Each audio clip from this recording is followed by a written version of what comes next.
Hello dears, ഇന്ന് വളരെ എളുപ്പത്തിൽ റവ കൊണ്ടുണ്ടാക്കുന്ന ഒരു നീർദോശയുടെ റെസിപ്പിയാണ് ഷെയർ ചെയ്യാൻ പോകുന്നത്. ഇത് ബ്രേക്ക്ഫാസ്റ്റായിട്ടും ഡിന്നറായിട്ടും ഉപയോഗിക്കാം. കറികളുടെ കൂടെ കഴിക്കാം, നോൺ വെജിൻ്റെ കൂടെയോ അല്ലെങ്കിൽ വെജിറ്റബിൾ കറിയുടെ കൂടെയോ ഒക്കെ കഴിക്കാം. ദോശയുടെ കൂടെ കഴിക്കുന്ന തേങ്ങാ ചട്നിയുടെ കൂടെയും ഇത് കഴിക്കാം. അപ്പം ഉണ്ടാക്കുന്നത് പോലെയല്ല, ഇത് നമ്മൾക്ക് കലക്കിയാൽ ഉടനെ തന്നെ ഉണ്ടാക്കിയെടുക്കാം. റവ കൊണ്ടുണ്ടാക്കുന്നത് കൊണ്ട് ഇത് വളരെ സോഫ്റ്റാണ്. അപ്പോൾ ഇതെങ്ങനെയാണ് തയ്യാറാക്കുന്നതെന്ന് നമുക്ക് നോക്കാം. ഒരു ബൗളിലേക്ക് 1/2 കപ്പ് അളവിൽ റവ എടുക്കാം. വറുക്കാത്ത റവയാണ് കേട്ടോ ഞാനിപ്പോൾ എടുത്തിരിക്കുന്നത്. വറുത്ത റവയാണെങ്കിലും കുഴപ്പമില്ല. ഇതിലേക്ക് 2 ടേബിൾ സ്പൂൺ പച്ചരിപ്പൊടി ചേർക്കാം. ഇതൊരു ബൈൻഡിങ്ങിന് വേണ്ടിയിട്ടാണ് നമ്മൾ ചേർക്കുന്നത്. റവ നമ്മൾ അരയ്ക്കാതെ ഡയറക്റ്റാണ് ഉപയോഗിക്കുന്നത്. നല്ലതുപോലെ മിക്സ് ചെയ്തതിന് ശേഷം ഇതിലേക്ക് ആവശ്യമുള്ള ഉപ്പും കൂടി ചേർത്തിട്ട് ഒന്നുകൂടി മിക്സ് ചെയ്യാം. ഇതിലേക്ക് 1 കപ്പ് വെള്ളം ചേർത്ത് ഒന്ന് കലക്കിയെടുക്കാം. ഇതോടൊപ്പം ഈ ചാനൽ ആദ്യമായി കാണുന്നവരാണെങ്കിൽ സബ്സ്ക്രൈബ് ചെയ്തൊന്ന് സപ്പോർട്ട് ചെയ്യുക. ബെല്ലൈക്കൻ എനേബിൾ ചെയ്ത് എൻ്റെ അടുത്തടുത്ത വീഡിയോസ് ഉറപ്പുവരുത്തുകയും ചെയ്യണം.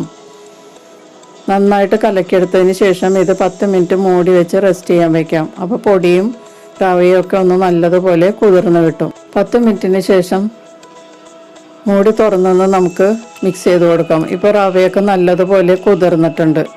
ഇപ്പം നേരത്തേലും കുറച്ചുകൂടി ഈ ബാറ്റർ തിക്കായിട്ടുണ്ട്. ഇനി നമുക്കിതിലേക്ക് 1 കപ്പ് വെള്ളവും കൂടി ചേർത്തിട്ട് നല്ലതുപോലെ ഒന്നുകൂടി കലക്കിയെടുക്കാം. നീർദോശ എന്ന് പറഞ്ഞാൽ ഒത്തിരി വെള്ളം ചേർത്ത് ഉണ്ടാക്കുന്ന ദോശയാണ്.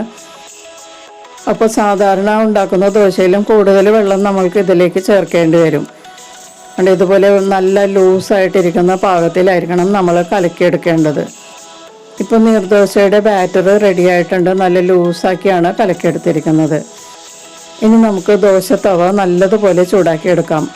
ഹൈ ഫ്ലെയിമിൽ നല്ലതുപോലെ ചൂടാക്കിയതിന് ശേഷം ബാറ്റർ സ്പൂൺ കൊണ്ട് നല്ലതുപോലെ ഇളക്കിയിട്ട് വേണം ഒഴിച്ചു കൊടുക്കാൻ. റവ ആയതുകൊണ്ട് പെട്ടെന്ന് താഴെ പോയി അടിഞ്ഞുകൂടും. അതുകൊണ്ട് നമ്മൾ എപ്പോഴും ഇളക്കിയിട്ട് വേണം നമ്മൾ ഒഴിച്ചു കൊടുക്കാൻ.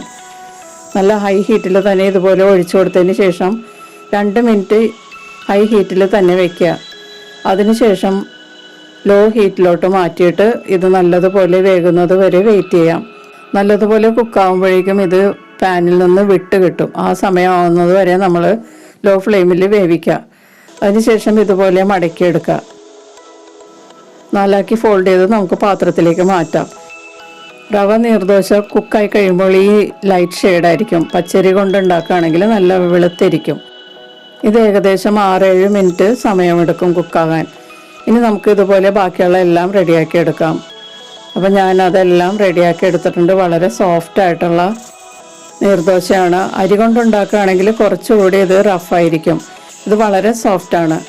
ഇത് നമുക്ക് ചിക്കൻ കറിയുടെ കൂടെയോ അല്ലെങ്കിൽ സ്റ്റൂവിൻ്റെ കൂടെയോ വെജിറ്റബിൾ സ്റ്റൂവിൻ്റെ കൂടെയോ ഒക്കെ കഴിക്കാം. അപ്പോൾ എല്ലാവരും ഒന്ന് ട്രൈ ചെയ്ത് നോക്കിയിട്ട് നിങ്ങളുടെ അഭിപ്രായങ്ങളും നിർദ്ദേശങ്ങളും അറിയിക്കുക. വീഡിയോ ഇഷ്ടപ്പെട്ടാൽ ലൈക്ക് ചെയ്യാൻ മറക്കരുത്. നമുക്ക് മറ്റൊരു റെസിപ്പിയുമായി വീണ്ടും കാണാം. Thank you.